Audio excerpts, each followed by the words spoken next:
Assalamualaikum warahmatullahi taala wabarakatuh. Alhamdulillah rabbil alamin, wassalatu wassalamu ala asyrofil anbiya'i wal mursalin wa ala alihi wa sahbihi ajma'in. Rabbi shrah li sadri wa yassir li amri wahlul 'uqdatam min lisani yafqahu qawli. Subhanaka la ilma lana illa ma 'allamtana innaka antal 'alimul hakim. La hawla wa la quwwata illa billahil 'aliyyil 'azim. La hawla wa la quwwata illa billahil 'aliyyil 'azim. La hawla wa la quwwata illa billahil 'azim. Qala Allah ta'ala fil Qur'anil Karim wa shifa'un la ilaha illa huwa wa shifa'un min adzabil qabr. Yang dihormati Konsulat yang bertakdir di dikasihi saudara saya yang berguru saya Ustaz, dan seterusnya kepada ahli berkuasa Surau Nur As-Sabirin, dan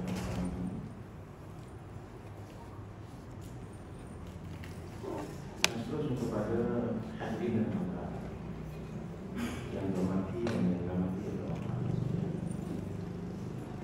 Alhamdulillah, syukur kita kepada Allah Subhanahu wa taala pada pagi ini kita berkumpul untuk sama-sama kita mengupas satu buku. Alhamdulillah, yang dia bertajuk 40 hadis tentang akidah, 40 hadis sahih yang kita ambil daripada kitab Tauhid Sahih Al-Bukhari. Mudah-mudahan kita akan dapat untuk memahami sedikit persoalan-persoalan dan masalah kita, dan mudah-mudahan ini bisa untuk mengemaskan lagi langkahan kita dalam menuju kepada Allah Subhanahu wa taala. Salam kepada Nabi Rasulullah SAW, dan kita dibahas tentang dimohon kepada Allah Taala untuk sekalian para ulama yang bertahan dalam ini yang betul dan para ulama yang bertahan dalam ini dan Allah. Mari sama-sama kita mulakan pengajian kita pada pagi ini dengan baca umum kita Al-Fatihah. Alhamdulillah masyaallah rabbil alamin.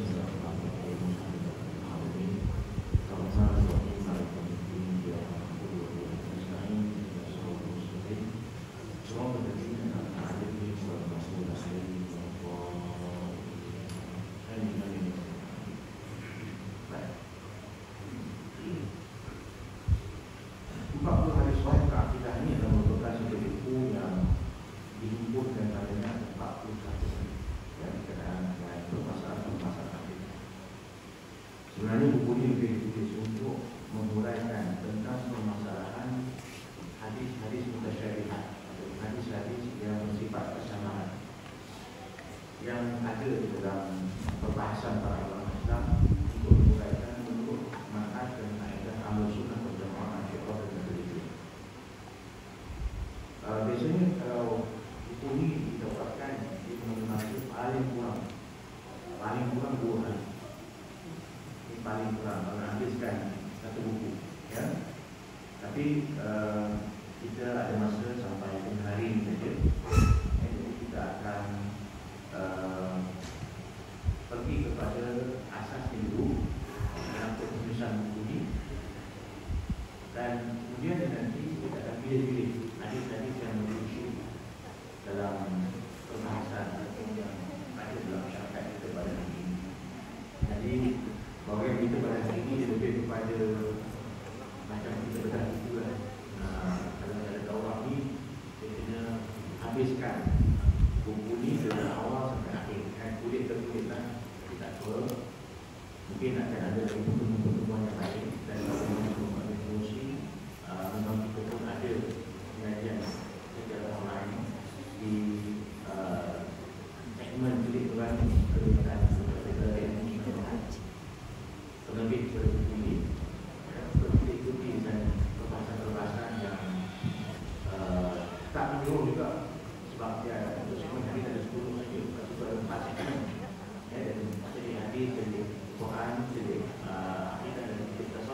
Jadi kita teruskan saja kepada mukadimah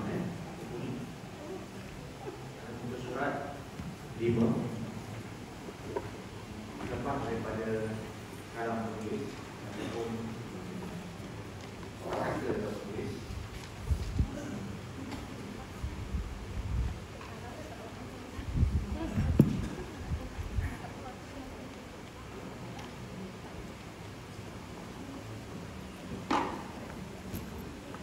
Buka terus kepada untuk surat ini ya. Jadi buka surat itu sampai 4 itu baca sendiri dalam bahasa Inggeris yang saya letakkan ya, sebagai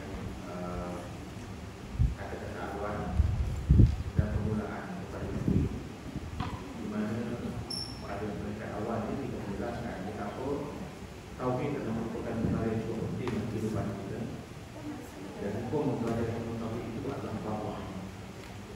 Cuma keistimewaan ini kita tak sentuh terus kepada sifat 20 ya, sebab untuk pembahasan khusus yang tertulis dalam buku saya berkata kita tauhid ya, kita tapi bukan daripada berbicara dari ilmu daripada zaman India. Di situ kita uraikan saya cerita berhenti tentang sifat 20 dan perbahasan berkenaan dengan sifat 20. Jadi hadis dalam buku ini hanya disentuh tentang hadis yang berkaitan dengan tauhid ya. Jadi di sini pada kata itu saya menetapkan sedikit mukadimah dan juga berkenaan dengan kepentingan mempelajari ilmu tauhid. Sebab ilmu tauhid ini adalah merupakan ilmu yang sangat penting dalam menentukan ahli wujud dan akidah kita. Dan kita kena faham kalau kesilapan kita dalam tauhid, kalau satu kita silap, semua ibadat kita, semua amalan kita itu akan ditolak. Maksudnya kalau dalam fiqh ni, kalau setakat tersilap mungkin berdosa, tetapi kalau tauhid dia membawa kepada kekufuran. Jadi kalau kita nak misalkan, contohkan, kalau dalam benda yang lain kita kata 100 tolak 1 dia menjadi 99. Tapi bila kita pergi kepada tauhid, 100 tolak 1 itu jadi kosong. Ada macam tu. Jadi itu penting kita untuk memahami tentang tauhid ya. Baik. Dan terus saja kita pergi kepada mukadimah. Pada waktu ini umat Islam di seluruh dunia, terutama umat Islam di tanah air sedang kembali kepada Islam. Zaman kebenaran Islam itu berlaku di mana-mana. Maka kegairan mereka kepada Islam itu hendaklah dipimpin dengan ilmu pengetahuan. Ada dari itu sahaja kesedaran dan pelaksanaan mereka dapat diselaraskan. Sesungguhnya ilmu itu adalah cahaya yang dapat menerangi jalan kehidupan. Daripada ilmu itu kita akan boleh faham. Dan dalam faham itu soal itu akan diberikan hidayah. Rasulullah SAW bersabda, "Majulillah bi khairan yufaqihu fid-din." Siapa yang Allah menghendaki dia menjadi baik, maka Allah akan berikan dia faham tentang agama. Hadis riwayat daripada Imam Bukhari dan Imam Muslim. Adapun sumber utama ilmu itu adalah daripada Al-Quran dan Sunnah. Bila Rasulullah SAW menghimpunkan sunnah-sunnah baginda SAW itu dalam kitab-kitab sahih dan juga dalam kitab-kitab sunnah. Salah satu daripadanya adalah Sahih Al-Bukhari. Kemudian Al-Nawawi, Imam Al-Nawawi, kitab Sahih Bukhari telah disepakati oleh ulama sebagai kitab yang paling sahih setelah daripada Al-Quran. Ini adalah merupakan kitab yang sangat banyak manfaat. Dia adalah kitab yang sangat kaedah dan membawa pemahaman yang sangat mendalam untuk memahami usul-usul agama. Dengan demikian, para ulama telah mempelajari, meneliti, mengistinbat hukum serta mensyarahkannya kepada pemahaman yang lebih jelas dan terperinci. Haji Khalifah ataupun Khatib Jalabi dalam kitab Kashfuz Zuhud menyatakan terdapat 80 syarahan terhadap hadis sahih atau Sahih Al-Bukhari ini dan berkemungkinan lebih. Jadi kalau kita tengokkan peringkat awal, kitab ini sebenarnya adalah merupakan satu kitab yang diambil daripada kitab Tauhid, Jami' Sahih ataupun kitab Sahih Al-Bukhari ya, yang mana kalau kita lihatkan kitab Sahih Al-Bukhari itu disyarahkan oleh para pensyarahnya dengan begitu ramai ya, dan banyak kitab dikeluarkan. Dan rujukan utama kitab ini sebenarnya ada 2 kitab, iaitu kitab yang dikarang oleh Ibn Hajar Al-Asqalani, Imam Ibn Hajar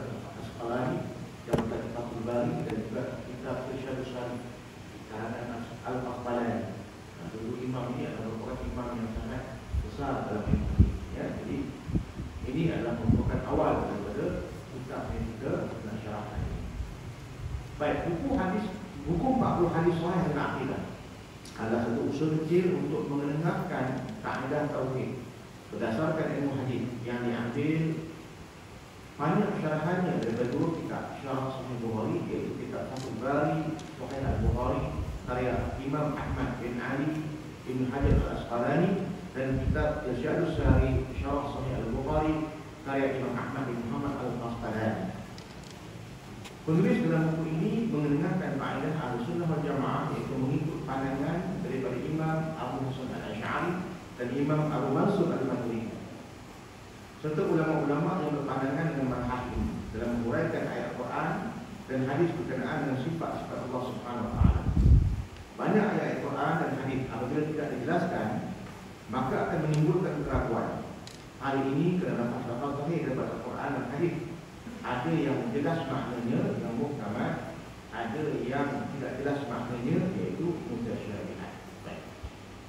Jadi kalau kita lihatkan pada mukadimah buku ini, ya, kita dah menjelaskan apakah sebenarnya tujuan utama buku ini ditulis, ya, iaitu untuk menjelaskan berkenaan dengan hadis-hadis sifat atau ayat-ayat berkaitan dengan sifat-sifat Allah Subhanahu wa taala. Ya. Dan kita kena tahu bahawa dalam kita nak mengenal Allah Subhanahu wa taala ini, salah satu caranya adalah dengan kita mengenal nama-nama dan sifat Allah. Salah satu cara. Sebab nak kenal Allah Taala ni banyak cara. Ya, di antaranya kita boleh kenal Allah Taala itu dengan fitrah, dengan hati manusia sendiri. Sebab fitrah manusia ini kalau kita lihatkan memang telah dibesarkan oleh Allah Subhanahu wa taala untuk kita kenal Allah. Contohnya bila kita tengok alam yang bermesra luar cantik kan, pastinya pada hati kita mengatakan alam yang ada ni pasti ada pencipta ni, pasti ada yang membuatnya, dan pasti ada yang menyusunnya. Itu akan terletak pada hati kita untuk mencari pencipta. Jadi fitrah manusia itu sendiri adalah menentukan jalan untuk kita kenal Allah. Selain daripada yang kedua, kita melihat rububiyah Allah, kita melihat akan penciptaan Allah.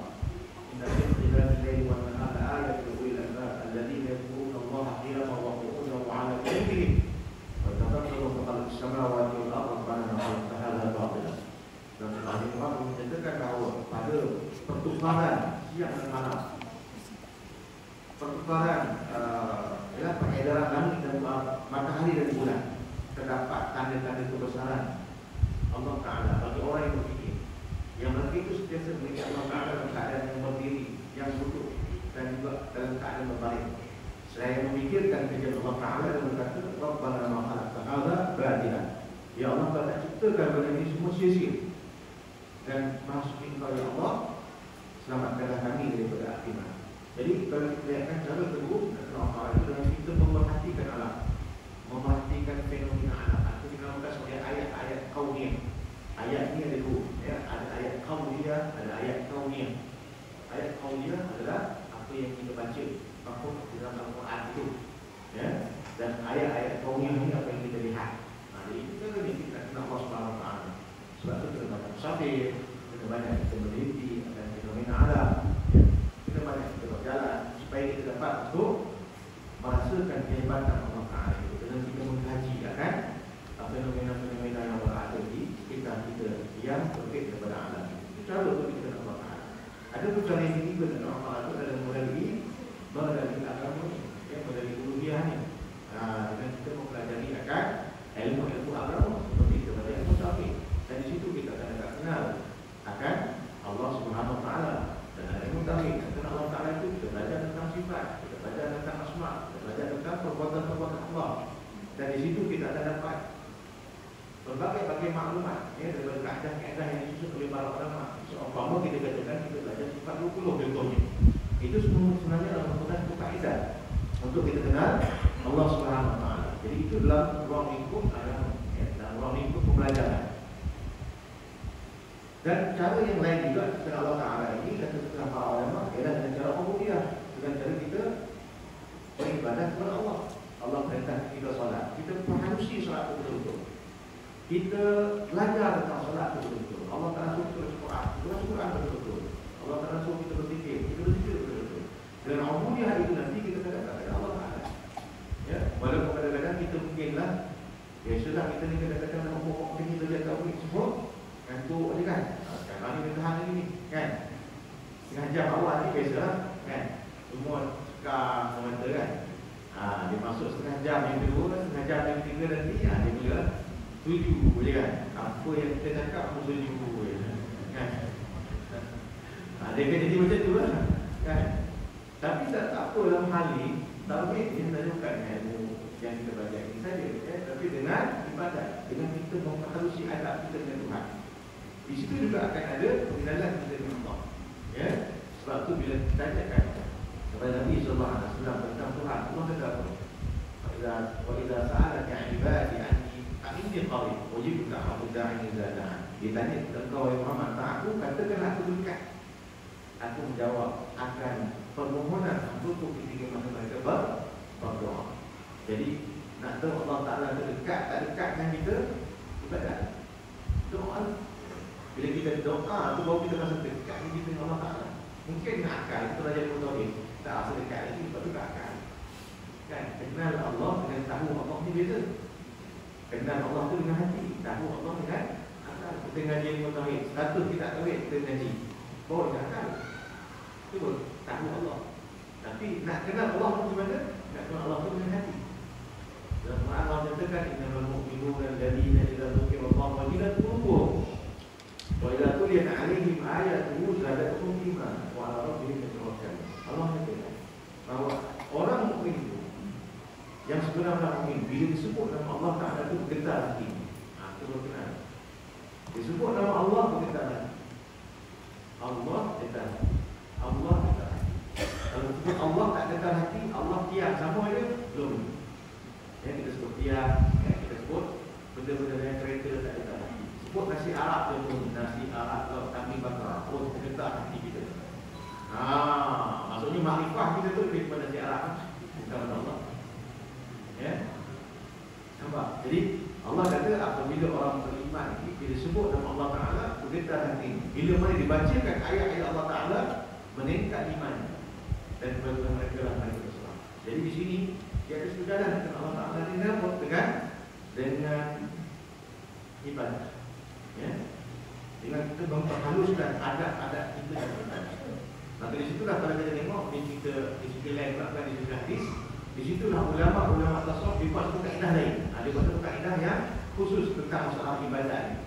Sehingga kan di situ nak kenal Allah Ta'ala, dia pergi bermarhalah syariat, dia pergi bermarhalah tarekat, pergi marhalah hakikat dan makrifat. Itu kalau nak bahas tentang disiplin ilmu tasawuf. Ya. Cuma kalau kita tanya orang hadis, dia tak kata benda itu tak ada lah. Sebab apa? Bukan dalam manhaj hadis. Dalam manhaj hadis tak kenal Allah Ta'ala itu 3 cara lah.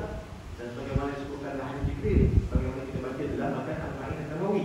Nak kenal agama itu mesti dengan rukun Islam, rukun iman dan rukun ihsan. Itu cara nak kenal Allah Ta'ala dalam disiplin ilmu hadis. Dengan kita campur-campur kan. Nanti kalau nak bicara di antara hadis dengan akidah nanti, di antara hadis dengan tasawuf nanti, kalau campurkan kaedah itu dia akan jadi apa? Baca apa? Baca. Jadi nak bahas lagi, kita bahas hadis, kalau nak bahas juga, kita bahas manhaj juga. Kalau nak bahas tentang tasawuf, kita bahas manhaj tasawuf. Ya.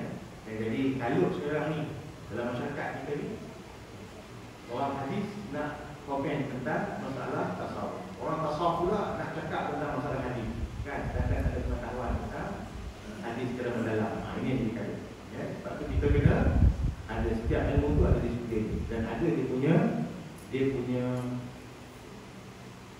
taifah-taifahnya. Dia panggil lisan ahlul qaum. Ya. Jadi kita kena mengenal tentang itu. Melainkan kita dimahir semua.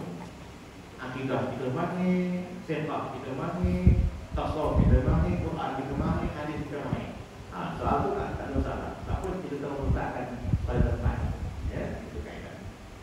Baik, jadi kita jelaskan tadi bahawa bila mana kita melihat kepada kaedah ini sebenarnya buku ini dikarang untuk apa? Untuk kita menjelaskan tentang masalah hadis-hadis sifat yang ada pentafsiran itu kepada hal-hal yang mutasyabihat. Ya, sebab dalam Quran ini dia ada dua ayat yang jelas yang disebutkan nanti kita akan baca dalam surah Al-Imran. Ada ayat Quran yang bersifat muhkamat. Ada ayat Quran yang bersifat mutasyabihat. Ya. Hadis yang bersifat muhkamat, ayat muhkamatnya apa? Ayat-ayat yang jelas, tak payah tafsirkan dan tidak bersifat kesamaran. Tapi ayat-ayat mutasyabihat atau hadis-hadis mutasyabihat nanti dia akan ada kesamaran yang perlu kita mengambil dua langkah di situ untuk kita memahami perkara tersebut supaya benda itu jelas pada masyarakat. Ya, jadi itu secara umumlah apa yang kita sebutkan tadi. Menurut manhaj Ahlussunnah wal Jamaah, yang akan kita surat 6. Menurut manhaj Ahlussunnah wal Jamaah, apabila berinteraksi dengan dalil-dalil mutasyabihat, kita mutasyabihat ini dalil-dalil yang ada kesamaran, maka perlulah kita melihat dua kaedah, iaitu kaedah tafwid ataupun kaedah takwil. Ada dua kaedah yang kita ikut yang telah dibentangkan oleh para ulama ahli sunnah wal jamaah atau para ulama usuluddin. Ada dua perkara yang kita bahas di situ. Pertama, tafwid. Tafwid ni apa? Kita serahkan maknanya kepada Allah dan dia ada syaratnya. Maksudnya bila kita jumpa perkataan istiwa, kita jumpa perkataan ya, kita jumpa perkataan ain, ya tangan, mata bagi Allah, tangan bagi Allah, istiwa. Maka dalam hal ini kita kena mengambil pendekatan imma tafwid ataupun takwil ataupun dua-duanya yang kita boleh ambil. Ya, tafwid artinya kita serahkan maknanya kepada Allah. Jangan komen. Dekat situ ada 7 syarat yang kita kena baca. Tak cakap apa. Ya, Allah a'lam. Kita tak tahu. Ataupun nak takwil. Takwil pun ada kaedah dia, dari cara dia. Macam mana kita nak tahu? Macam mana istiwa tu apa sebenarnya? Kan? Ataupun ya Allah Taala ingin tangan Allah Taala itu berada di atas tangan dan orang kita maksud tangan tu. Jadi ada takwil. Dan takwilan ini satu benda yang memang disepakati ulama ada semua. Ya, nanti saya akan ceritakan. Sebenarnya benda itu bukan dalam bahasa Arab je. Dalam bahasa Melayu pun ada. Kan? Dalam bahasa Melayu pun ada. Cuma nanti kita akan tengok dia punya sisi pandang macam mana nak memahami perkara tersebut. Ya. Jadi apabila kita berdepan dengan ayat-ayat mutasyabihat dan hadis-hadis mutasyabihat, maka ada dua pendekatan yang kita akan gunakan, iaitu pertama tafwid, yang kedua takwil, bagi mendapatkan kefahaman yang sebenar dan yang jelas, serta menghindari daripada bid'ah seperti tajsim, iaitu menjisimkan Allah dengan sesuatu yang ada pada manusia, ataupun ta'til, menafikan Allah bersifat dengan sesuatu yang sepatutnya sifatkan kepada Allah Ta'ala, ataupun takyif, iaitu penyerupaan bahagian-bahagian tertentu daripada sifat-sifat Allah Ta'ala kepada manusia tanpa menyebutkan. Maka jika menentukan dengan yang tertentu, maka dinamakan sebagai mithlun atau misal.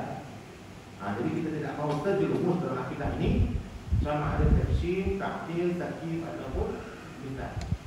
Namun kita terdedah di situ. Sebab kalau kita terdedah di situ, nescaya di waktu itu kita akan masuk ke dalam kesesatan dalam ilmu akidah. Ya, jadi ini benda yang kita kena hati-hati. Sebab kalau kita tak masuk, kalau kita tak faham perkara ini, kita hanya dengar saja, tak ada kaedah kat kita, takut-takut nanti bila mana kita berdepan dengan perkara ini, kita berdepan dengan masalah ini, kita termasuk dalam golongan orang-orang yang tajsim ataupun mujassimah, ataupun yang menyamakan Tuhan dengan makhluk, musyabbih, ataupun golongan yang ta'til, menafikan terus sifat-sifat Tuhan, ataupun takyif, ya, menggambarkan bagaimana keadaan Tuhan itu tertentu, sedangkan Tuhan maha suci dan berlaku kepada yang demikian. Semua itu adalah kaedah yang wajib kita belajar, yang wajib kita faham. Ya, sebab itu para ulama saya katakan awal tadi, mereka telah merumuskan kaedah sifat 20. Ya, sifat 20 bukan maknanya Allah Ta'ala itu ada 20 sifat. Tak, itu kaedah. Kaedah apa? Kaedah dalam memahami ayat sifat, hadis-hadis sifat. Itu je. Jadi tak salah fahamlah hadis tak ada depan Nabi. Kadang-kadang perkara kita buat perkara ada tak sifat 20 depan Nabi. Sebelum ada ni Imam Syafi'i ini dia berakidah dan akidah apa? Contoh, pasal kita faham itulah. Ini semua kaedah. Bila kata kaedah, dia melibatkan semua bidang itu. Ada ke pembahasan hadis sahih, hadis hasan, hadis dhaif zaman Nabi? Ada ke pembahasan tentang ayat-ayat yang muhkamat, ayat-ayat yang mutlak, muqayyad? Ada ke pembahasan tu? Tak ada juga. Ada ke pembahasan ilmu tajwid di zaman Nabi? Masalah izhar, masalah idgham, masalah ikhfa, ada ke? Tak ada. Semua tu kaedah. Bila kata kaedah ni cara nak faham Quran, tak nak faham hadis. Jadi dalam hal ini Di luar sa'il hukmul maqasid. Itu kaedah dia. Jalan kepada perkara itu, dia ikut apakah kepentingan perkara itu. Mala yatimul wajib illa bihi wajib. Itu kalau kaedah usul fiqh. Tidak ada benda itu wajib, melainkan jalan kepada itu wajib. Kita contoh nak kita sembahyang, sembahyang wajib. Maka ambil sembahyang itu apa hukumnya? Apakah hukum sembahyang? Ketika mana tak sembahyang fardu, maka ambil sembahyang itu wajib. Tapi ketika mana tidak solat, ambil sembahyang sunat. Kan berubah hukum. Jadi begitu kaedah dia. Ini semua kaedah yang mesti dipahami supaya tak berlaku pergaduhan, tidak berlaku perdebatan, percakapan. Jadi dengan itu kita ada ilmu. Bila ada ilmu, jelas, tidak bergaduh sesama muslim. Sebab kita kena ingat, macam mana pun kita ni gaduh, macam mana pun kita ni rasa kita betul, kita tetap bergaduh dalam satu kelompok, iaitu kita ni umat Islam. Bila kita bergaduh, siapa yang ambil kepentingan? Bila kita tak bersatu, siapa yang ambil kepentingan? Orang yang bukan Islam kan?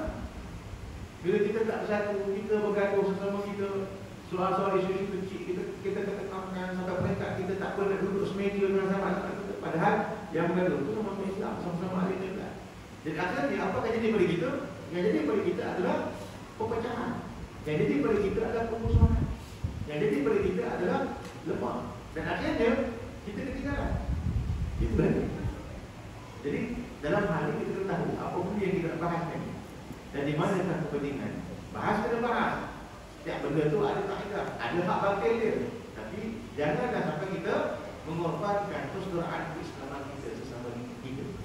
Ya, janganlah kita bermusuhan sampai mereka kafir sesama kita. Yang menyebabkan akhirnya kita lemah.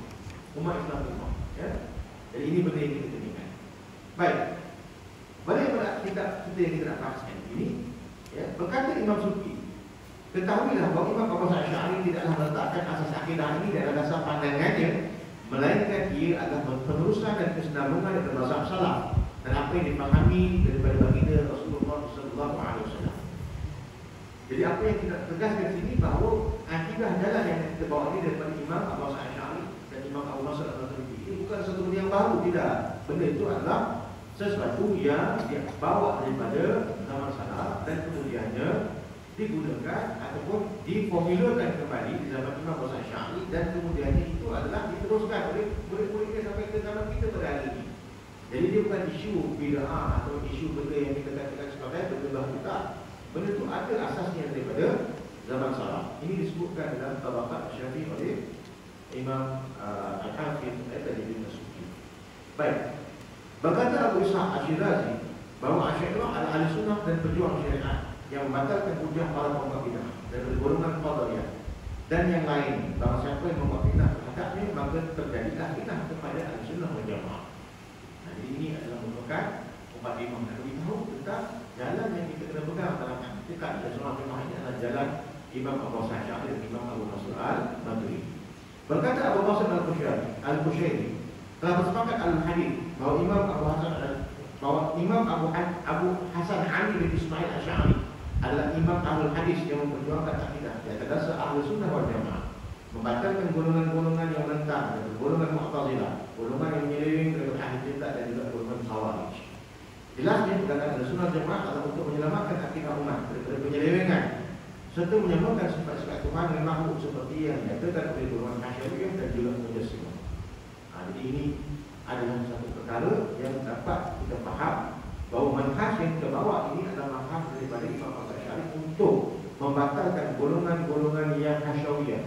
Golongan hasyawiyah adalah golongan mazhab Hambali, golongan hadis yang mereka itu bukan pada tekstual, dia tak bukan pada konseptual. Ya, kalau Tuhan berada tangan, kita tangan. Kalau Tuhan itu disebutkan ada mata, dia kata ada mata. Macam mana kita dapat interaksi dengan perkara ini? Macam mana kita nak faham perkara itu? Ya? Dan kita tolak perkara itu. Kita tidak boleh terima. Dalam masalah, mereka mengatakan Tuhan itu ada tangan, cuma tangan Tuhan tak sama dengan tangan kita. Macam mana nak faham? Ya? Tuhan ada mata, tapi mata Tuhan tak sama dengan mata kita. Habis itu macam mana tangan Tuhan, mata Tuhan macam mana? Macam mata satu. Macam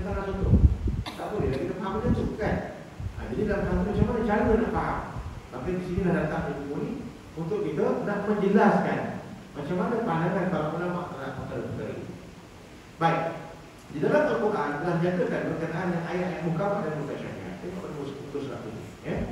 Firman Allah Taala dalam surah Al-Imran ayat 7 Allah menyatakan a'udzubillahi minasyaitonir rajim والذي أنزل عليك الكتاب منه آية محكمة هن أم الكتاب والأخرى متشابهة فأما الذين في قلوبهم زيغ فيتبعون ما تشابه منه ابتغاء الفتنة وابتغاء تأويله وما يعلم تأويله إلا الله والراسخون في العلم يقولون آمنا به كل من عند ربنا وما يذكر إلا أولو الألباب. صدق الله العظيم. Yang bermaksud dialah yang menurunkan kepada kamu wahai Muhammad kitab suci Al-Quran. Sebagian besar daripada Al-Quran itu adalah ayat-ayat muhkamat. Kat sini dicerita pada muhkamat dan mutasyabihat. Dia tak pada kitab surah Al-Imran ayat 7. Ya. Sebagian besar Al-Quran itu adalah ayat muhkamat yang tegas, tetap dan nyata maknanya serta jelas maksud. Ayat-ayat muhkamat ini adalah ibu atau pokok isi Al-Quran dan yang lain pun adalah merupakan ayat-ayat mutasyabihat. Jadi tentang hal muhkamat mutasyabihat Allah sendiri beritahu ada dalam Quran. Ya. Maka timbullah kefahaman berbeza. Ada pun orang-orang dalam hatinya ada kecenderungan ke arah kesesatan. Mereka akan mengikuti apa yang sama-sama daripada mutasyabihat daripada Al-Quran untuk menjelaskan fitnah dan untuk mencari-cari takwilnya, memutarbelikkan maksudnya, menahun nafsunya. Padahal tidak ada yang mengetahui takwilan akan maksud atau tafsiran yang sebenarnya itu melainkan Allah dan orang yang tetap teguh dalam ilmu. Dan mereka berkata, kami beriman kepada ayat mutasyabihat, semua itu datang dari sisi Tuhan kami. Tidak ada yang mengambil pelajaran dan peringatan melainkan orang yang berakal. Jadi disinilah dia punya letak permasalahan tentang mengetahui hal-hal yang muhkamat dan mutasyabihat daripada masalah akidah ini. Baik. Macam mana kita nak pecahkan perkara ini? Kita tengok pula seterusnya pada surah 9. Menurut Raghib Al-Asfahani, perkataan mutasyabihat itu berasal dari perkataan syubhah. Ya, syubhah itu adalah sesuatu perkara yang tak dapat dibezakan di antara dua perkara yang berlainan, ya, pada pandangan atau penglihatan. Jadi maksud mutasyabihat ini adalah kesamaran yang ada pada lafaz Al-Quran yang membawa kepada makna yang lain yang diragukan apabila ditinjau segi lafaz dan susunan, tetapi tidak segi makna yang dimaksudkan sebagai makna yang tidak boleh dikatakan. Jadi kalau kita lihatkan mutasyabihat ni apa? Benda yang sama-sama yang kita tak tahu, ya, sama ada benda gigi ke benda gigi, dia ada dua perkara. Maka dalam hal ini dari segi lafaz itu dia perlu dibahaskan. Bukanlah maknanya, makna kita faham maknanya, tetapi ada perkara yang kemungkinan boleh berlaku. Macam kita belajar kat hukum lah.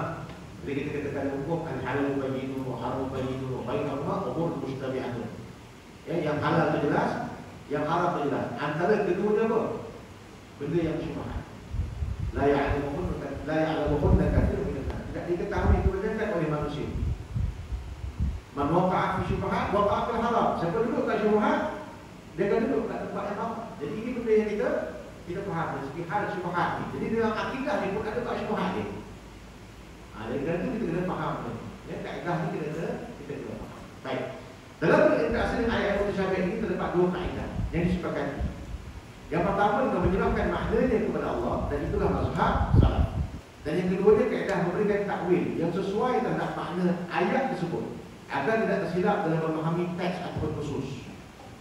Jadi bila kita berdepan dengan ayat mutasyabihat ini, macam mana cara ulama nak berbahas? Maka cara ulama nak berbahas tentang masalah ini adalah dengan dua kaedah. Sama ada kita serahkan maknanya kepada Allah. Ya. Amrawat kama ja'a ila tafsir. Kami terima je, tak payah tafsir, tak payah kata apa. Serah kepada Allah Ta'ala. Itu kaedah pertama. Kaedah kedua kita menggunakan takwil, ya, dan menggunakan takwil. Dan keduanya kaedah memberikan takwil yang sesuai dengan makna tersebut agar tidak tersilap dalam memahami teks dan khusus. Kita kena menggunakan takwil. Baik, contoh macam mana lah kita nak kata dalam bahasa Melayu.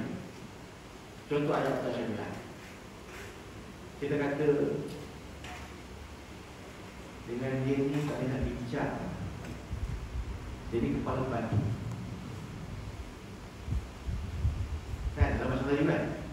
Jadi tak boleh nak bincang. Jadi kepala batu. Kita explain kepala dia ada batu tak? Atau kita nampak tak mata kepala kita ni dengan mata kita ni, dalam atas kepala kita ada batu. Yang kita kata dia ni kepala tu kepala batu. Kan? Jadi perkataan kepala batu ni dia bukan merujuk kepada tekstual. Dia kena melihat kepada konseptual. Jadi dalam memahami Al-Quran hadis dia ada dua kaedah, tekstual atau konseptual. Okay. Jadi apa maksudnya kepala batu tu? Keras kepala. Kalau kata keras kepala tu kita sedia lagi. Kan? Kadang kita kata keras kepala. Kepala batu keras kepala. Kan? Jadi kita bukan kata betul keras kepala, kita ambil tumpul, kita katok kepala. Keras tak? Itu pun tak sedia lagi. Apa maksudnya? Sifat dia atau tidak menerima pandangan orang lain. Itu dia punya apa? Dia punya description. Dia punya apa? Dia punya tafsiran atas kepala batu. Atau kita kata kesian. Dia buat orang, dia zalim kat orang. Dia ni memang tak ada hati perut. Dia ni memang tak ada hati perut. Betul ke orang tak ada hati perut? Bila tak ada hati, tak ada perut, macam mana dia hidup? Jadi kalau kita ambil teks itu secara zahir, jadi tak ada hati perut. Maksudnya apa? Ini bukan manusia ni. Dia hidup ke apa ni? Kan? Hati tak ada, perut pun tak ada. Dan adakah yang dimaksudkan itu zahir? Bukan. Yang dimaksudkan itu adalah makna sebalik apa dikatakan tak ada hati itu. Apa maksud tak ada hati perut?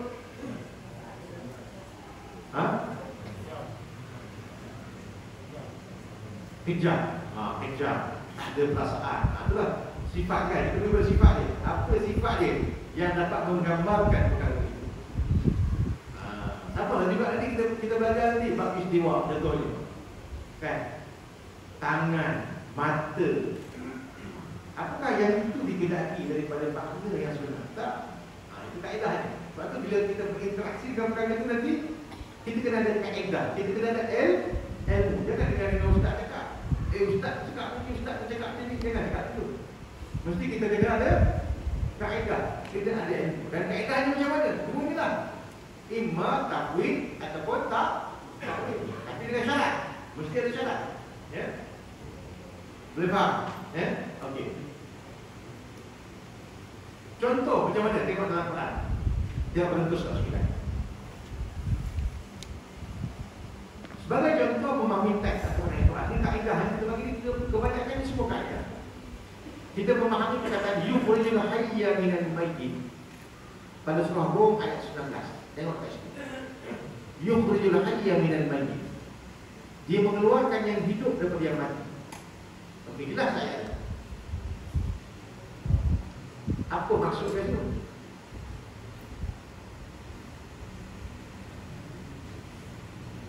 Bila kita kata jelas, jelaslah kan? Apa maksudnya mengeluarkan yang hidup daripada yang mati? Okey, tengok dekat teks.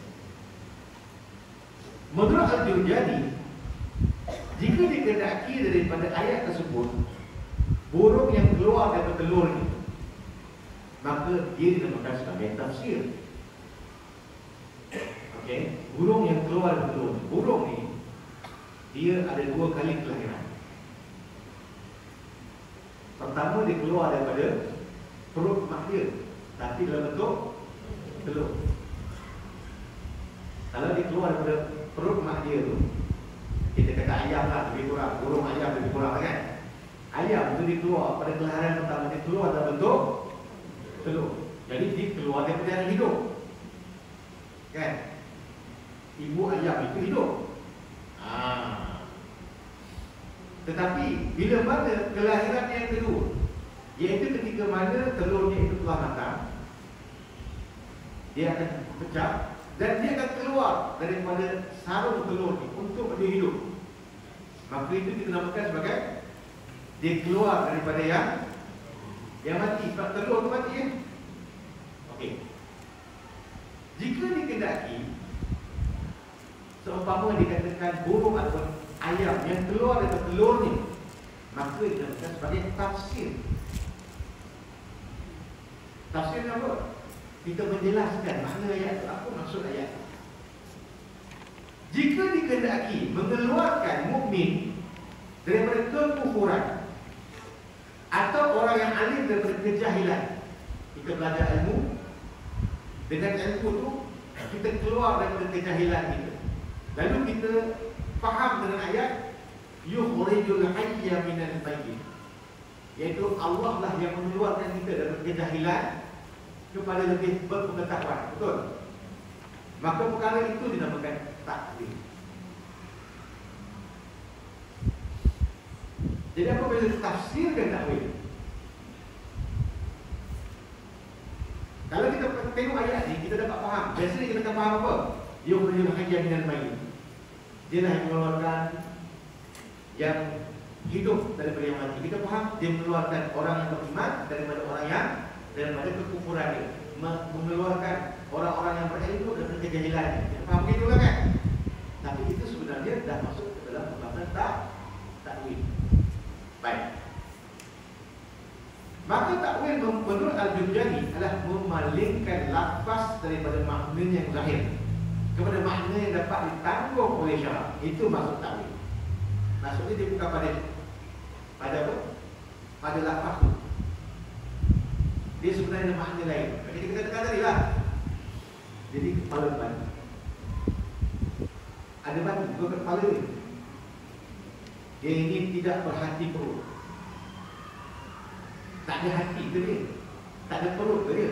Dalam arti kata perbahasan hati dalam bentuk saintifik, ya? Bukan itu maksudnya. Maksudnya adalah kalau kepala batu, maksudnya apa? Fikir. Kalau tak ada hati perut, kita kata apa? Kejam, tak berperasaan. Nampak? Dia pergi bersifat. Bukan pada zat itu. Kalau kita kata Ali tidak berhati perut, adakah betul Ali tak ada hati perut? Bukan. Sifat itu kejam. Adakah Ali itu, kita kata Ali kepala batu, adakah batu itu memang ada dalam kepala dia? Tak. Maksudnya apa? Begini. Ya. Jadi itu maksud. Jadi kita menggunakan pendekatan apa? Pendekatan takwil, ya. Baik. Menurut Raghib Al-Asfahani, Raghib Al-Asfahani mengatakan takwil itu apa? Takwil itu adalah rujuk ila al-asl. Rujuk ila al-asli, kembali kepada yang sebenar ataupun yang asal. Artinya yang dikehendaki pada sebenarnya adalah makna yang takwil, bukan lafaz yang nyata. Jadi dalam masalah ini kita nak faham Al-Quran, yang kita nak faham itu sebenarnya adalah apa yang menjadi penjelasan, description dia, bukan pada makna zahir. Jadi kalau kita kata Allah istiwa, Ar-Rahman ala arsy istawa, Allah istiwa. Bila kata istiwa ni macam-macam makna dalam Quran. Jadi kat situ macam mana nak faham? Kalau nak gunakan kaedah tafsir, serah hanya Allah Taala, jangan komen. Jangan cakap pun. Wallahu a'lam.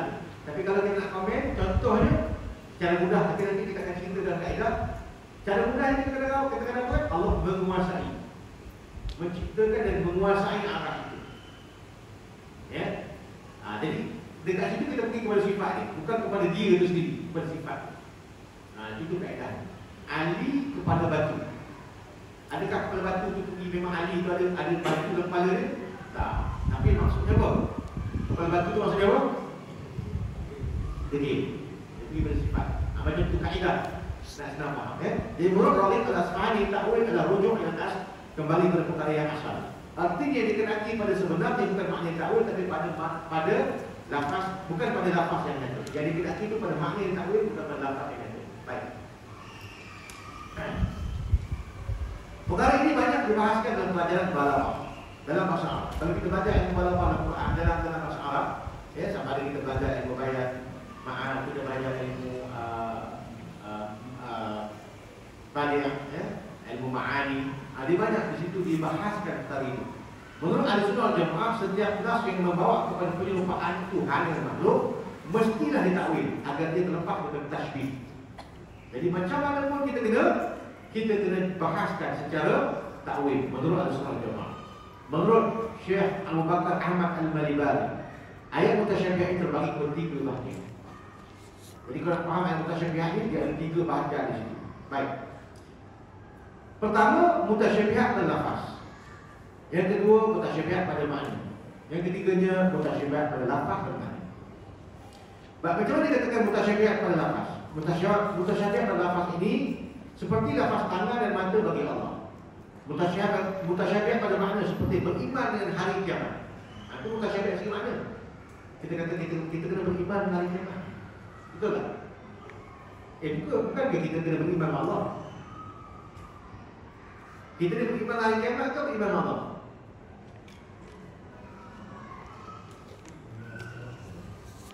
Beriman dengan hari kiamat atau beriman dengan Allah?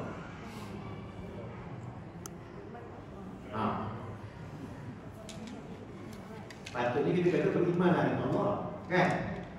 Bukan beriman dengan hari. Beriman dengan Allah. Tapi bila kita faham beriman dengan hari kiamat itu beriman dengan Allah lah. Sebab dia masuk dalam rukun iman. Itu kita kata mutasyabihat. Banyak perkara mutasyabihat yang kadang kita sebut dalam Quran dan dalam takkan kita hari-hari, kan? Kadang-kadang kita tak perasan. Beriman dengan perkara yang lain. Maksudnya dalam hal ini betul tak? Sebab dia masuk di dalam rukun iman. Arti kata beriman dengan perkara yang lain, artinya beriman dengan Allah yang menentukan semua perkara yang baik dan yang nyata. Itulah sebab dia, kan? Jadi itu kita katakan mutasyabihat pada makna. Baik. Adapun kadang-kadang mutasyabihat pun boleh jadi pada makna dan pada lafaz. Boleh jadi juga. Macam mana? Dalam hal ini ada 5 bahagian. Pertama dinamakan sebagai dari sudut kuantiti. Dari sudut kuantiti. Contohnya dikatakan dalam Arab dikatakan jihatul tanmiyah. Dari sudut kuantiti. Contoh dalam Quran Allah mengatakan dalam surah Taubah ayat 5 Allah mengatakan faqtulul musyrikin. Dan hendaklah kamu bunuh semua orang musyrikin. Dalam konteks ni, adakah setiap orang musyrik yang menyembah berhala yang bukan beragama Islam mesti kita bunuh? Ataupun dalam konteks ayat ini dia ada asbabun nuzul. Jadi dalam konteks ayat ini dia mesti ada asbabun nuzul dia dan mesti ada orang yang diperintah Allah untuk membunuh. Bukanlah kita jumpa je orang musyrik kita bunuh. Orang sebelah rumah kita pun yang sebelah rumah kita, jiran kita pun kadang-kadang musyrik. Adakah sepatutnya kita bunuh dia? Tak. Jadi kat sini ada mutasyabihat yang perlu kita takwilkan. Itu yang pertama. Yang di segi lafaz dia pun ada mutasyabihat, di segi makna pun ada mutasyabihat. Ya. Baik, yang kedua dinamakan sebagai daripada sudut cara. Dinamakan jihad al-kaifiyah. Seperti meletakkan sama ada hukum wajib atau sunat. Seperti firman Allah Taala, "Fankihu ma qabalakum minan nisa, masna wa thulatha wa ruba'." Maka kawinlah dengan siapa yang kamu berkenan daripada wanita-wanita yang lain itu 2, 3 atau 4.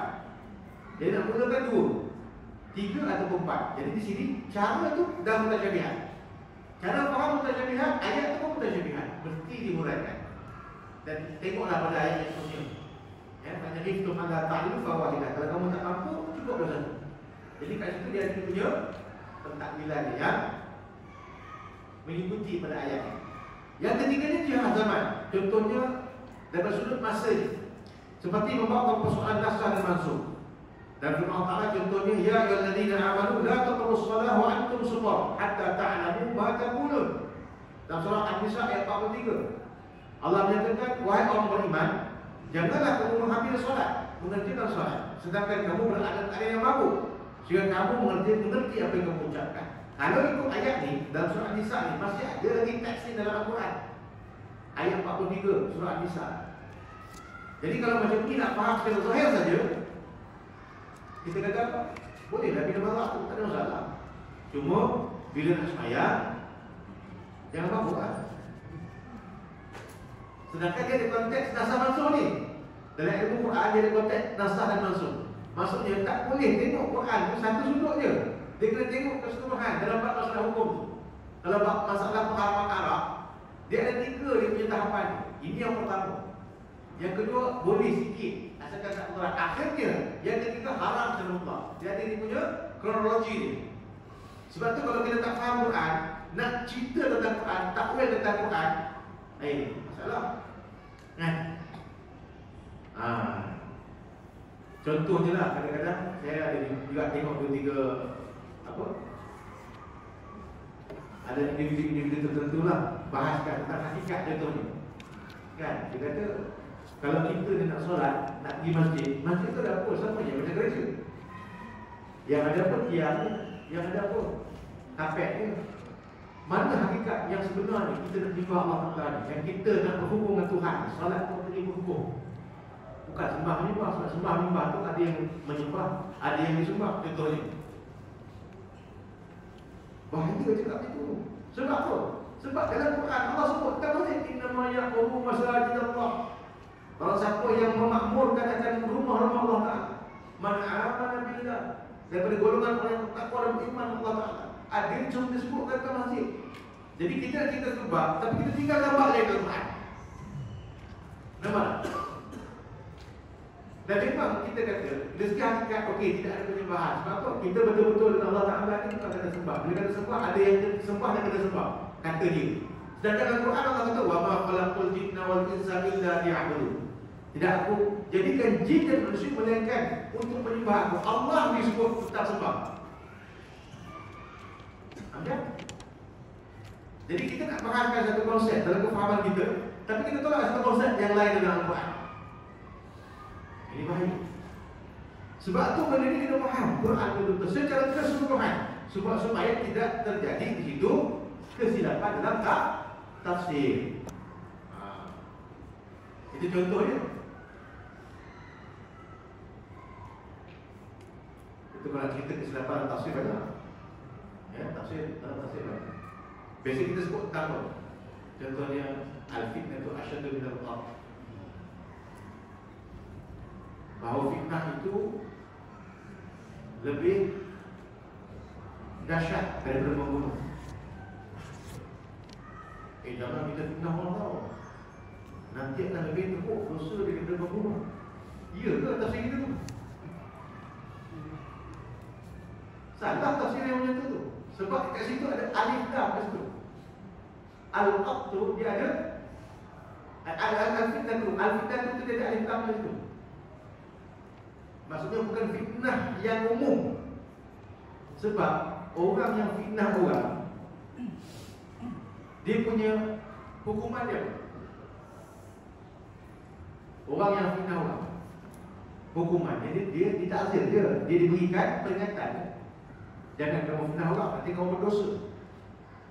Ada tak dia punya hukuman sampai kena bunuh?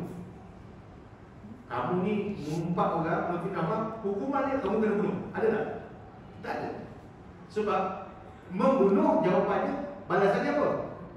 Dibunuh. Nafsu binafsi. Kalau nyawa dengan nyawa, ain bi'ain. Kalau mata dengan mata, uzun biuzunin. Kalau telinga dengan telinga. Itu kaedah kisah dalam hukum bunuh. Jadi kalau kita katakan fitnah lebih dahsyat daripada membunuh, itu Al-Quran. Tapi kalau kita maksudkan ada fitnah lisan, tak ada. Dia cerita apa sebenarnya? Dia ada kisah di situ sebenarnya, iaitu fitnah ketika mana perkara itu terjadi sebelum peperangan Badar. Yang Nabi SAW menghantar sahabat untuk menjaga perbatasan Madinah. Datang rombongan perniagaan yang dikatakan perniagaan itu adalah daripada perniagaan Abu Sufyan. Mereka telah melanggar akan kawasan yang sepatutnya kawasan umat Islam. Dan di situ terjadi sedikit pertengkaran, dan di waktu itu terjadilah pembunuhan. Disebabkan dah bergaduh dan sebagainya, itu masing-masing menguruskan pedang, masing-masing nak menyelamatkan diri, nak mempertahankan diri. Terjadilah di situ pembunuhan. Bila terjadi pembunuhan, yang mati itu dikatakan orang kafir. Sedangkan di waktu itu perkara itu mendatangkan akan fitnah yang besar. Itu kemungkinan orang kafir akan datang menyerang masuk Islam. Datang bukan itu Nabi tegur para sahabat. Nabi kata, aku arahkan kamu untuk jaga, bukan untuk membunuh. Lalu turun ayat Al-fitnatu asyaddu minal qatl, bahawa fitnah yang didatangkan oleh kaum musyrikin yang menyebabkan Nabi dan para sahabat keluar daripada Mekah ke Madinah dengan peristiwa hijrah, itu lebih besar fitnahnya berbanding dengan sahabat kamu yang bunuh beberapa orang ni. Itu cerita dia. Bukan disebabkan apa? Bukan disebabkan fitnah lisan. Nampak tak? Jadi konteks yang lain. Itu segi tafsir Quran. Sama juga yang biasa kita guna. Kita kata apa? Contohnya, innallaha la yughayyiru ma biqaumin hatta yughayyiru ma bi anfusihim. Sesungguhnya Allah Ta'ala akan mengubah nasib satu kaum, melainkan kaum itu mengubah diri mereka sendiri. Sudah faham ayat itu nanti, dia jadi macam kata dia. Biasalah orang motivasi cerita, kita kena ubah apa yang ada pada diri kita untuk kita pergi kepada yang lebih baik. Ya, tetapi macam itu. Sebab apa? Kat situ ada dua orang tu. Innallaha la yughayyiru ma biqaumin hatta yughayyiru ma bi anfusihim. Ceritanya tu tengok awal dan akhirnya. Apa benda cerita selepas tu atau sebelum cerita dia orang Yahudi yang mereka itu mengubahkan kitab mereka. Sehinggalah dengan sebab itu orang Yahudi yang dulu Allah letakkan sebagai sebaik-baik manusia di kalangan sebaik-baik golongan di kalangan manusia, dengan sebab perbuatan mereka itu mengubah kitab dan membunuh para nabi, sehingga Allah Ta'ala menjadikan mereka itu makhluk yang paling bawah sekali, yang terhina di kalangan umat. Sebab tu setiap kali dalam Fatihah kita baca Siratal ladzina an'amta 'alaihim ghairil maghdubi 'alaihim waladdallin. Kita sebut perkara itu sebab mereka mengubah akan kitab mereka dan membunuh akan nabi mereka. Kita pakai untuk ubah nasib kita. Betul, nasib kita kena perbaiki, tapi kita kena faham nak ubah nasibnya Allah Ta'ala. Nampak? Itu dikatakan benda yang dikatakan berkaitan dengan tafsir tadi. Sama juga kalau kita kata Rabb taghibi ma Allah Ta'ala wa ta'ala nasibatan min dunia. Carilah keutamaan kamu di hari akhirat, tapi kamu jangan lupa nasib kamu di dunia. Nasib kamu di dunia ke nasib kamu daripada dunia? Wala tansa nasibaka minad dunia. Dia menggunakan perkataan min, daripada, bukan fi. Apa maksudnya? Orang sekarang dipaham, oh tengok dalam Quran kata kita dunia pun kita nak, sebab Allah kata jangan lupa nasib dunia. Betul. Betul, kalau tu tak salah, tapi jangan pakai ayat tu. Sebab apa? Konteks kat sana. Konteks kat sana. Sebab dalam ayat itu cerita apa? Konteksnya adalah carilah keutamaan untuk kamu di negeri akhirat. Jangan kamu lupa nasib kamu daripada dunia. Maksudnya kena buat ibadah kat dunia untuk dapat kemuliaan di hari akhirat. Itu maksudnya, bukan oh kita kena bangunkan dunia. Bawa pula hadis palsu. Kan? Apa hadisnya? I'mal di dunia ka'annaka ta'ishu abada wa amal di akhirataka ka'annaka tamutu ghada. Hendaklah kamu tu berusaha untuk dunia kamu itu seolah-olah kamu akan hidup selama-lamanya. Itu hadis yang tak betul. Hadis bohong. Ya? Dan hendaklah kamu beramal seolah kamu nak mati seolah. Betul, konteks itu betul, benda itu betul, maksud itu betul, tapi hadis yang dipakai tak betul. Konteks tak ini. Nampak? Sebab tu kena faham ni. Sebab kalau tak faham, banyak sangat benda yang kita cakap, kita ulang-ulang ni, benda yang tidak menepati kaedah dan maksud. Kita rasa tu benda betul-betul, tapi bila kita keluarkan dalil, na'udzubillah, dalil itu tak betul, salah. Itu cerita. Banyak kalau tu jadi. Sebab tu kadang-kadang kita dengan kita tafsir sakit telinga. Kita tengok orang ceramah sakit telinga. Jadi benda-benda macam inilah yang kita nak jelaskan supaya apa? Supaya kita tak masuk dalam kesalahan dan kesilapan. Baik, balik kepada kita punya syarah ni. Macam mana kita nak habis buku ni? Kan? Tak habis buku 5 lagi, tak masuk hari pertama lagi. Okey, tak apa. Teruslah, terus. Jadi mutasyabihat yang kita sebutkan tadi pada makna dan pada lafaz, ada sudut kaifiah ni, ada segi zaman. Dia berkaitan dengan ilmu-ilmu lain seperti ilmu ulumul Quran, nasah dan nansukh. Sebab dalam Quran dia kata ya alladzina amanu la taqrabu sholawat antum sukara. Wahai orang beriman, janganlah kamu itu masuk ke dalam solat itu atau mendirikan solat dalam keadaan kamu mabuk. Dalam kefahaman kita, kalau tak solat boleh mabuklah. Sedangkan perkara itu adalah perkara yang dah ada cerita itu secara menyuruh oleh Allah Taala. Macam mana arak itu diharamkan dekat awal, peringkat kedua, dan akhirnya Allah haramkan arak itu secara keseluruhan.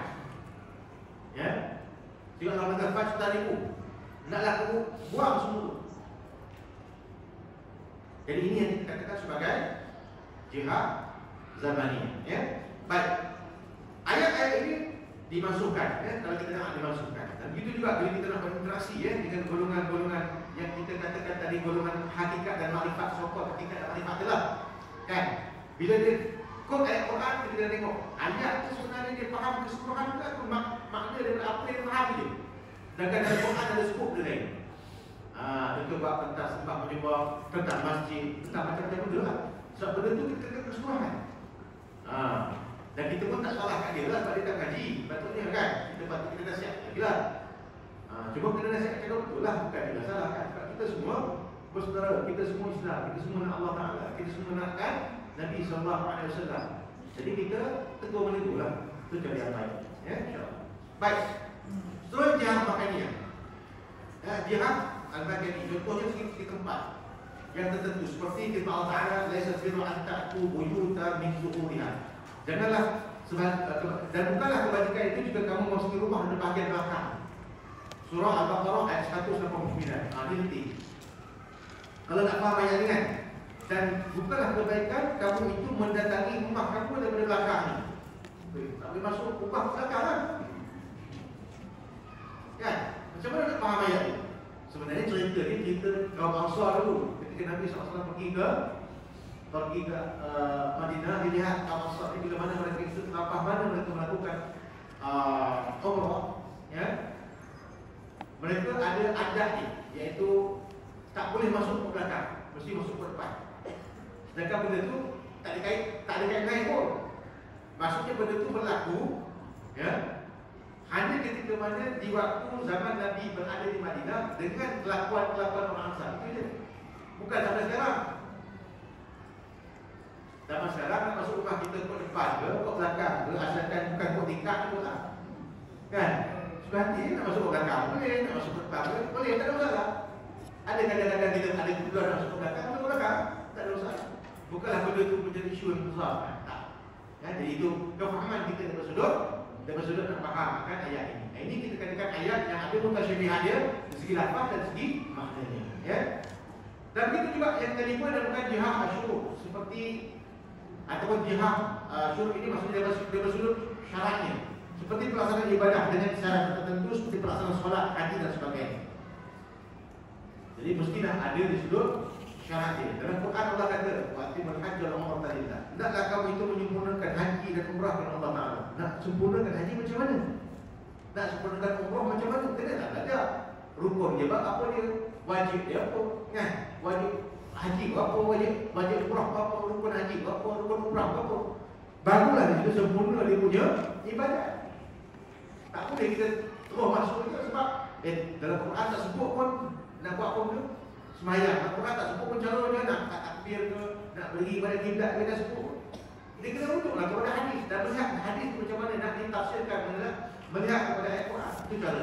Ini termasuk dalam kita lakukan sebagai mutasyabihat dari sudut dari segi syaratnya. Ya. Allah Ta'ala menyatakan bahawa ayat muhkam adalah nasakh. Ayat muhkam adalah nasikh yang menasahkan, dan mutasyabih adalah mansukh. Maksudnya yang dihapuskan hukumnya. Al-Aqsa menyatakan bahawa ayat yang muhkam adalah yang diijma'kan di atas takwilnya, sedangkan yang mutasyabihat adalah yang dikhilafkan padanya. Dan itu sekarang orang mengatakan yang muhkam, ayat yang jelas maknanya itu, maka tidak ada takwil, dan itu Tidak ada dia punya khilaf kat situ, itu disepakati. Kalau ada takwilan, maka itu adalah sesuatu yang dikhilafkan. Ini dia akan pergi kepada permasalahan perbahasan fiqh. Kan? Contoh kita ambil sembahyang kan. Contohnya kita kata idza kuntum ila solat faqsilu wujuhakum wa aydiyakum ila al-marafiq wa amsahu bi ru'usikum. Wajiblah kita ka'bain. Dan bila kamu nak sembahyang, hendaklah kamu basuh akan muka kamu dan tangan sampai ke situ. Dan membasuh wa amsahu bi ru'usikum, dan membasuh kepala kamu. Perkataan bi itu dalam Al-Quran terpecah kepada beberapa pandangan ulama sehingga kan membawa kepada pengamalan mazhab. Ada yang masuk bi kat situ macam mazhab kita Syafi'i, maksudnya sebahagian saja, sikit. Maksudnya 1/3 dari kepala tu bahagian. Ada yang masuknya itu kena keseluruhan kepala. Ada yang mengatakan bi kat situ sebenarnya tak ada apa-apa, itu huruf sakidah saja.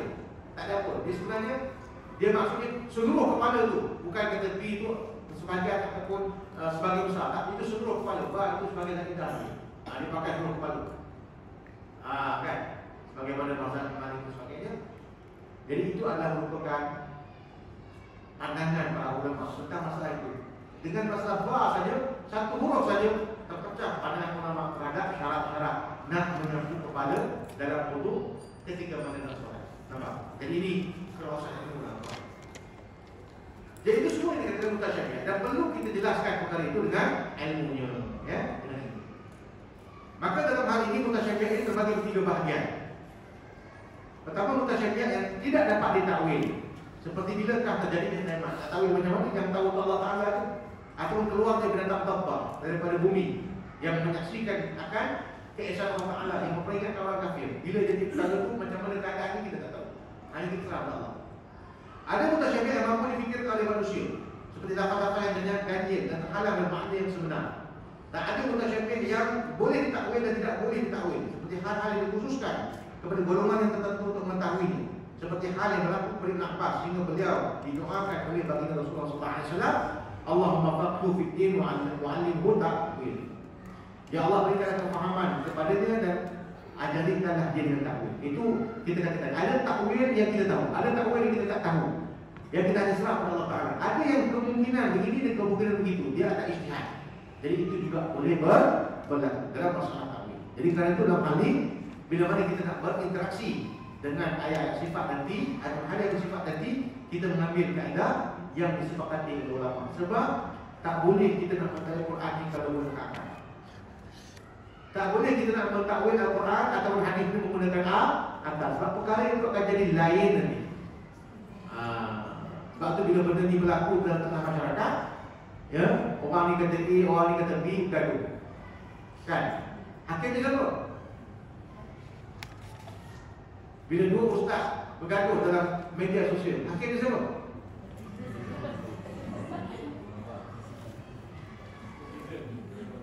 Akhirnya adalah netizen. Siapa netizen ni? Ada tak dia orang yang belajar tentang masalah-masalah kaedah yang kita sebutkan? Yang kita sebutkan ni, ini baru muka surat 12, muka surat 13. Saya tengok muka-muka kita pun dah mula-mula teruk je kan. Ini baru kita cerita 1 jam je cerita tentang masalah ni. Sedangkan para ulama mengambil masa bertahun untuk mengeluarkan kaedah baru ni. Rasa-rasa ni netizen kita tu ada tak kelayakan dan dia punya muka dalam bab ni. Dia punya kekhususan di dalam bab ni. Akhirnya siapa? Netizen. Siapa yang paling dapat ramai dia punya view, dapat good ramai kan? Oh, jadi apa ni? Bina kan? Sebab tu Nabi kata apa? Bila rusida al-amr Dia ahliha fantazir sa'ah. Bila mana satu urusan itu diserahkan kepada yang bukan ahli dia, maka tunggulah kehancuran. Kadang-kadang ada orang hujah atau datang nanti, ini ustaz-ustaz yang muda-muda lah, kadang-kadang ustaz-ustaz lah, kawan biasa ustaz. Ditanya saya masalah gini-gini, kita jawab. Lepas tu kita tanya dia, kita dapat benda ni kat mana? Ustaz, kadang TikTok tu, YouTube tu, ustaz tu ramai ikutnya ustaz. hang ni satu orang ustaz, patutnya ada ilmu dengan faedah, nilai dengan ilmu dan faedah. Yang tu cerita banyaknya orang pergi sokong dan ikut dia buat tu siapa tu? Semua bukan yang boleh buat hukum pun. Nampak tak jadi kalut masyarakat kita sekarang. Lepas tu nak faham sikap benda-benda macam ni, istiwa ala arsyil rahman, ar-rahman ala arsyil istawa, istiwa ala istiwa ar-rahman, cerita dekat media sosial. Apa benda nak cerita ni kat media sosial? Bukan reti pun. Kita baru cerita setengah jam, 1 jam, keruk dah ni. Ni tak masuk lagi tambah lagi ni. Bayangkan nak cerita benda-benda yang rumit dalam agama ni bukan tempat di media sosial. Melainkan kalau nak cerita dakwah dan cerita. Kalau kita ada masalah, jumpa, bincang supaya benda ni dapat diselesaikan. Macam-macam lah isu kan dalam agama. Sebab tu jangan kita mudah-mudah ambil keputusan. Biarlah kita rujuk kepada ahli. Fas'alu ahla dzikri in kuntum la ta'lamun. Nak aku tanya orang yang faham, orang yang ahli. Kalau kamu tak tahu. Itu cerita. Mudah-mudahan kita belajar ni, kaedah ni, paling tidak kita tahu lah sikit-sikit. Tapi nak ngaji pun 4 jam, orang ngaji 4 tahun, kan? Dia buat daurah ni ada bagusnya, ada yang tak bagusnya. Bila kita buat daurah, kadang saya bila buat daurah ni kan, ustaz, kita berapa hari lah? 3 hari. 3 hari dia kata tak? Boleh, insyaAllah. Sebelum tanaki musyawarah. Ya betul lah, musyawarah ni habis kitab tu lah. Lepas tu cuba kita tanya dia balik. Tanya orang yang ngaji kan, 3 hari dia menjadi kubur tu kan. Katalah ngaji Pak Tauhid contohnya kan. Kita tanya dia, faham tak takluk qudrat dan takluk iradah? Apa dia tu kan? Apa beza takluk qudrat dengan sifat qudrat Allah? Tak tahu, dah ustaz saya dalam daurah tu saya tanya orang ni kan. Orang biasa nanti kitab ni kadang-kadang setahun, 2 tahun ngaji Tauhid. Kalau 3 hari ni dia terteluk tapi tak apalah, orang modern hari ni daripada dia tak ngaji, baik dia ngaji lah kan? Tapi itu penyakit tau, itu penyakit. Sebab ada orang dia ikut 3 hari, dia dapat tantangan untuk buku, dapat sign, dia dijajah. Padahal dia ngaji 3 hari je. Tok buku tu lain lah, tok buku tu ngaji 13 tahun. Dia ngaji 3 hari je. Dapat tangan-tangan, tok tanda tangan, tarik sekian. Sudah ngaji kita ni mana? Ngaji dapat ni. Ya ke? Okeylah kan, kalau setakat mana nak bagi kesedaran, penjelasan. Tapi kalau nak ngaji betul-betul, kan cara lain betul. Duduk betul-betul dan kena mulazamah. Ya.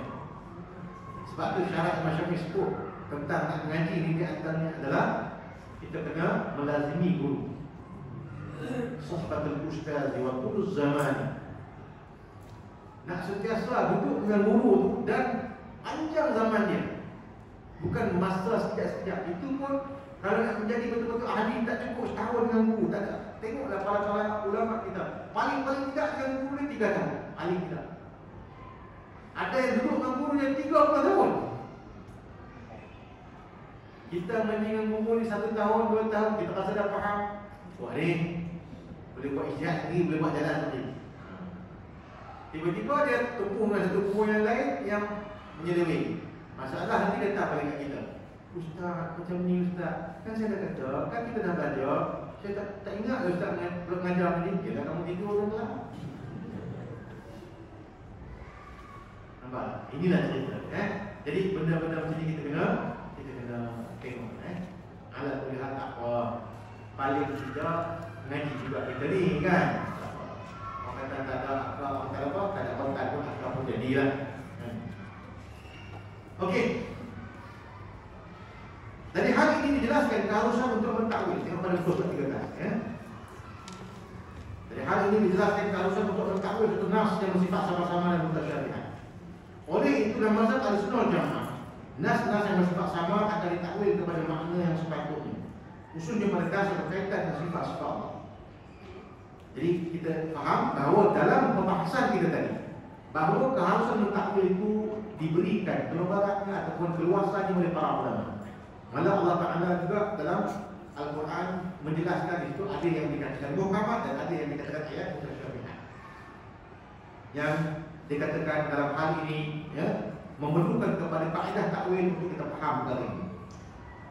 Baik, ini yang kita namakan sebagai takwil. Ada pun mengenai tafwid. Ini tafwid tafwid. Tafwid yang kita serahkan maknanya itu kepada Allah. Imam Al-Ghazali berkata, ia adalah mazhab yang sebaik-baiknya, iaitu apa yang dilakukan pada generasi para sahabat, iaitu menyerahkan maknanya semata-mata kepada Allah dengan melaksanakan 7 perkara. Jadi nak tafwid boleh, tapi dengan syarat 7 perkara. Tafwid apa? Kita diam, tak cakap apa tentang nas tu. Yang ini adalah merupakan sebaik-baik mazhab dalam mazhab akidah, dan dia adalah merupakan mazhab di kalangan para sahabat. Tapi kita tengok macam mana syarat tafwid tu. Dia ada 7 perkara. Iaitu pertama at-taqdis, yang kedua tasdik, yang ketiganya as-sukut, yang keempatnya al-i'tiraf bil-'ajzi, yang kelimanya al-imsak, yang keenamnya al-kafu, dan yang ketujuhnya at-tasbih. Kena buat 7 perkara. Baru kita katakan kita ni ikut salafus salih dalam akidah. Kalau tak, apa yang lain? Kami akidah salaf. Ni golongan ni bukan akidah salaf ni, kan? Ni golongan ahli-ahli bid'ah. Kata bukan golongan lah. Sebab tu ustaz-ustaz sekarang ni pun dia bagi dua, kan? Disebut ni ustaz sunnah. Ni adalah apa ni? Adalah sunnah. Dulu kita ahli sunnah wal jamaah, kita faham macam tu je, kan? Dulu ahli sunnah, selain pada sunnah wal jamaah kita tahu ini golongan apa? Syiah. Nah, ni golongan apa? Salafi Wahabi. Nah, kita direct je. Ni golongan apa? Ni golongan yang hakikat contohnya, yang marifat yang tak pakai jariah. Tidak. Tapi sekarang ni dia lain sikit, Ni golongan apa? Ni golongan ahli sunnah wal jamaah, Asy'ariyah, Maturidiyah. Jadi ini golongan sunnah. Mana jamaahnya? Tak ada. Ni ustaz sunnah.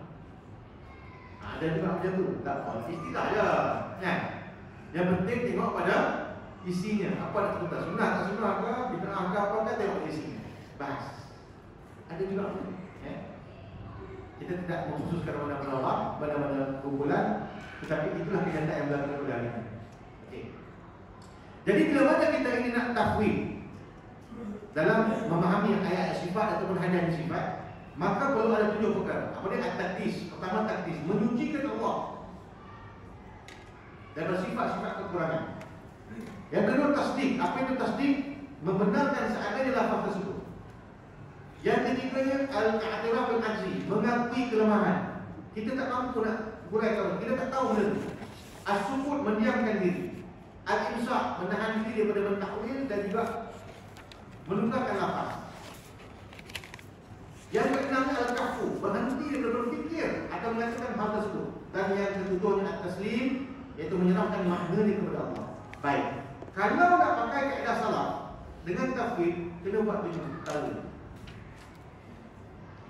Jangan nanti bila kita nak tafsir, Allah Ta'ala itu dia ada mata, tapi mata itu kita tak tahu macam mana. Padahal kita diminta jangan komen. Allah Ta'ala disebut dalam Al-Quran, kan? Tajri bi'ayunina. Dia berlayar dengan mata-mata kami. Macam mana? Allah. Betul?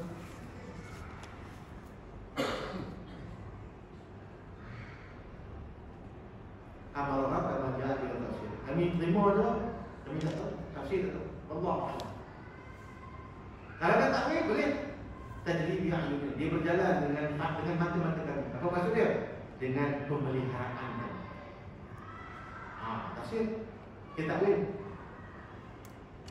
Kalau kita tak nak takwil, wallahu a'lam. Jangan kita tahu. Ar-Rahman 'ala al-'arsy istawa. Allah Ta'ala itu istiwa di atas 'arsy. Istiwa Allah ada. Tapi itu istiwa ni macam mana? Istiwa maklum. Kaifu majhul. Iman anhu wajib, soal anhu bidah. Istiwa maklum. Caranya macam mana? Tak tahu. Allah. Beriman ini wajib. Tanya orang ini bidah. Saudara tanya dan saya pun tak jawab. Allah. Kalau tak tahu macam mana? Tak boleh lah. Istiwa tu maksudnya apa? Maksudnya di sini berkuasa di atas Allah menciptakan dan menguasai. Jangan kata Allah Ta'ala itu arah ke mana? Arah tak langit. Bila arah kat langit, Allah istiwa tak arah. Allah kata langit kan? Tak boleh itu. Tak kena cakap tak boleh itu. Jadi ini benda yang kita kena lakukan. Bila mana nak takwid, maka kena laksanakan 7 perkara. Tafis, mensucikan, tasdik, membenarkan seadanya, iktiraf bil ajzi, kelemahan kita, al-syukur, diam. Jangan cakap apa. Ya. Kemudian imsak, tahan diri daripada menukarkan lafaz ataupun kita nak cakap sesuatu, al-kafu, berhenti berfikir daripada perkara itu dan tak tasdik, serahkan maknanya kepada Allah. Maka inilah perkara yang dikatakan syarat bagi tauhid. Maka bagi orang awam, wajib bagi mereka yang hendak berpegang dengan kaedah tauhid melakukan 7 perkara yang disebutkan oleh Allah tadi itu. Andai kata kita takut terjatuh kepada syubhat taksim, iaitu menyamakan Tuhan dengan makhluk, maka sebaiknya mengikuti jalan para ulama Ahlussunnah wal Jamaah yang mentakwil nas tersebut dengan sesuatu yang layak bagi Allah Taala dan menyucikannya daripada sebarang kekurangan. Itu dia punya ya.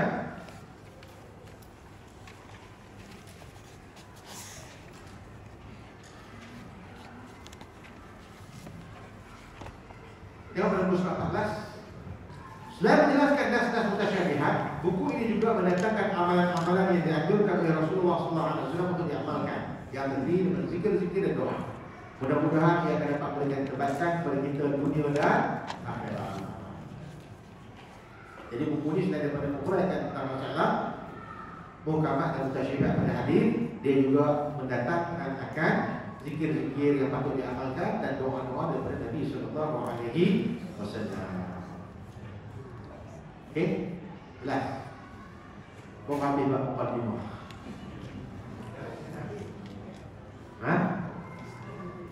Kau ambil bab 45. Okey. Dapat saya bagi rehat 5 minit.